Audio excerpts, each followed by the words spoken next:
Jemaat dan sahabat yang dikasihi Tuhan Yesus Kristus, salam jumpa di hari yang penuh berkat yang Tuhan anugerahkan kepada kita. Harapan saya, kita semua dalam keadaan baik dan sehat. Sebelum kita mendengarkan firman Tuhan, marilah kita berdoa. Damai sejahtera Allah yang melampaui segala akal, itulah yang memelihara hati dan pikiranmu di dalam Kristus Yesus Tuhan kita. Amin. Firman Tuhan bagi kita pada hari ini tertulis dari surat kiriman Rasul Paulus kepada jemaat di Korintus. 2 Korintus pasal 8 ayat 9. Karena kamu telah mengenal anugerah Tuhan kita Yesus Kristus, bahwa sekalipun ia kaya, oleh karena kamu ia menjadi miskin, supaya kamu menjadi kaya oleh karena kemiskinannya. Demikian tertulis. Kita bersyukur atas anugerah dan kasih Tuhan, kita diberi kesempatan menikmati hari baru, dan kita imani berkat Tuhan selalu baru setiap pagi.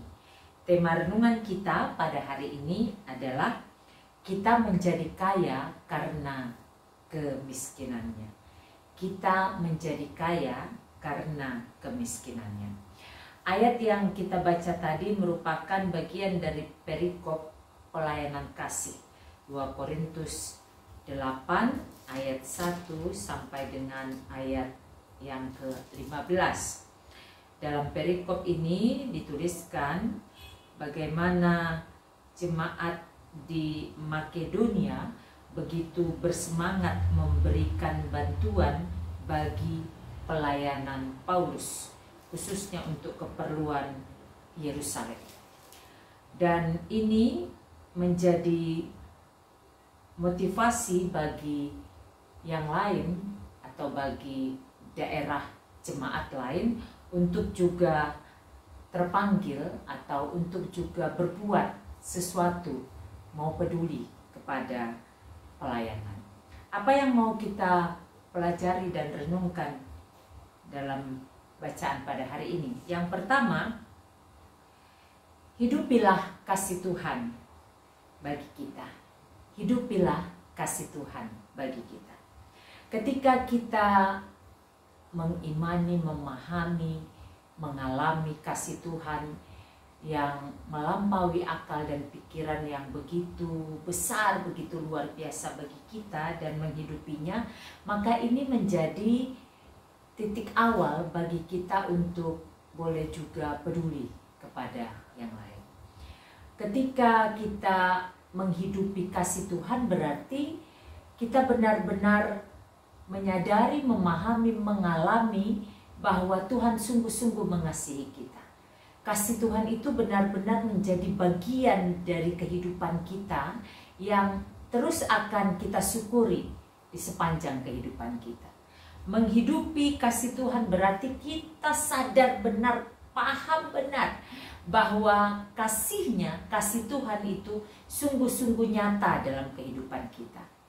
Dia di dalam Yesus Allah hadir menjadi bersama dengan kita, Immanuel. Lalu dalam perjalanan pelayanan Yesus menunjukkan betapa ia mengasihi dunia ini, mengasihi setiap orang yang percaya. Lalu kemudian untuk menebus manusia dari dosa, ia mati di kayu salib, lalu kemudian bangkit. Dan ini menjadi berita sukacita bagi kita betapa Allah di dalam Yesus sungguh-sungguh mengasihi kita.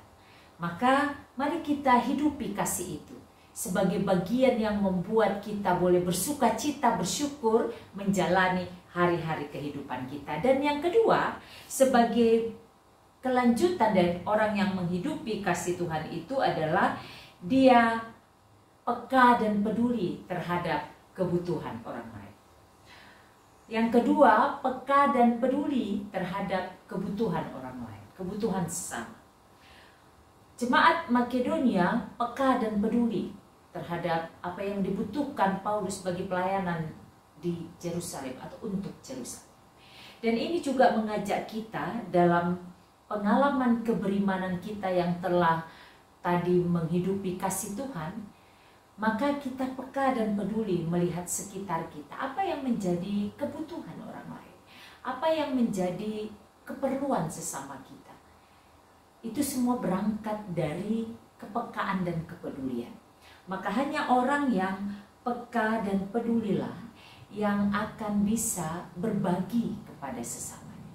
Hanya orang yang peka dan pedulilah yang akan merasa tidak merupakan suatu beban yang berat atau bukan merupakan suatu penderitaan atau siksaan ketika dia berbagi kepada orang lain.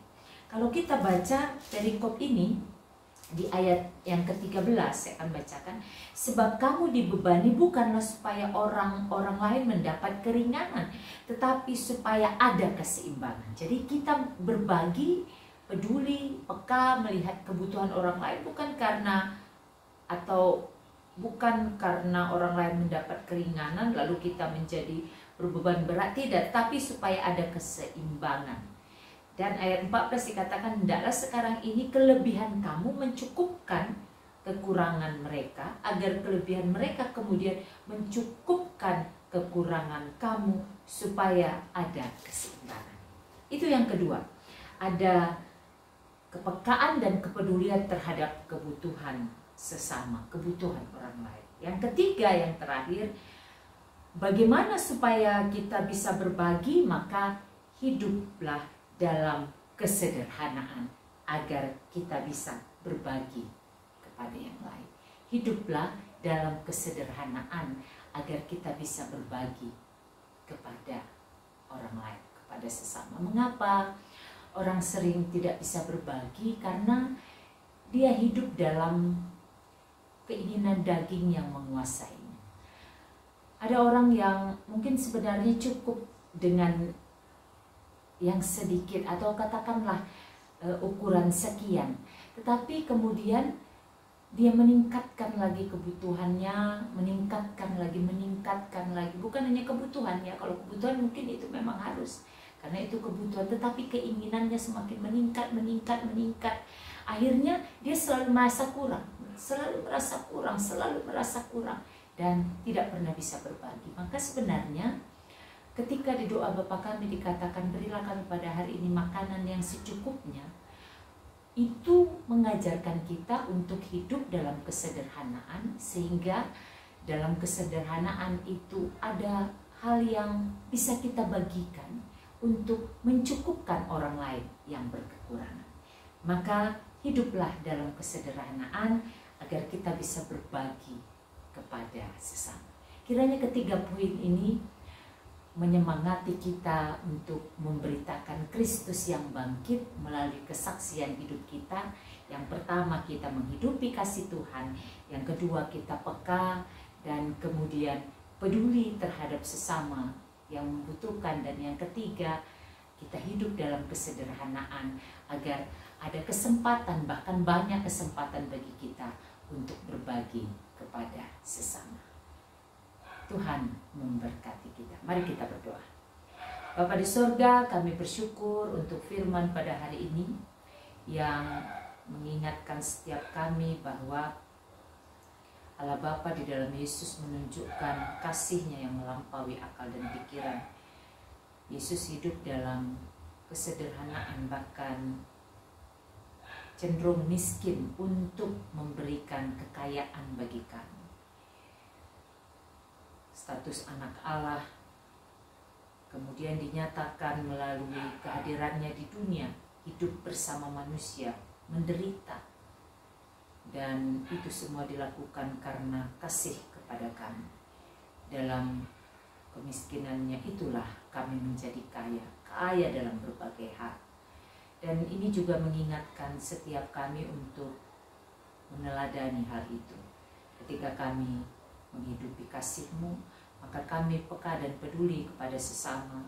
Dan ketika kami hidup dalam kesederhanaan, maka banyak kesempatan bagi kami untuk berbagi kepada sesama. Terima kasih Bapa, kuasa Roh Kudus-Mu, kami imani memampukan kami melakukan firman-Mu. Berkati seluruh jemaat Tuhan, seluruh hamba Tuhan, bangsa dan negara kami, pemerintah kami.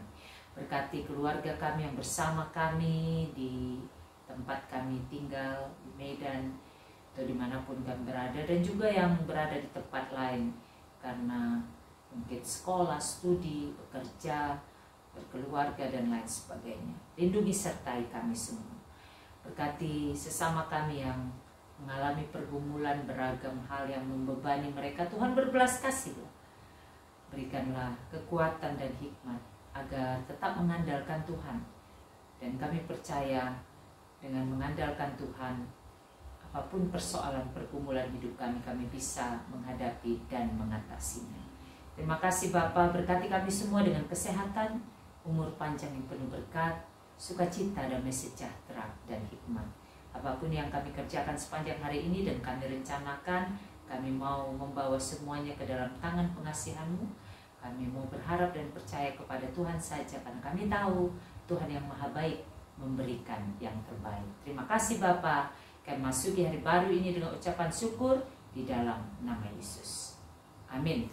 Selamat beraktivitas, sehat, semangat, dan sukacita senantiasa di dalam penyertaan Tuhan. Tuhan Yesus memberkati.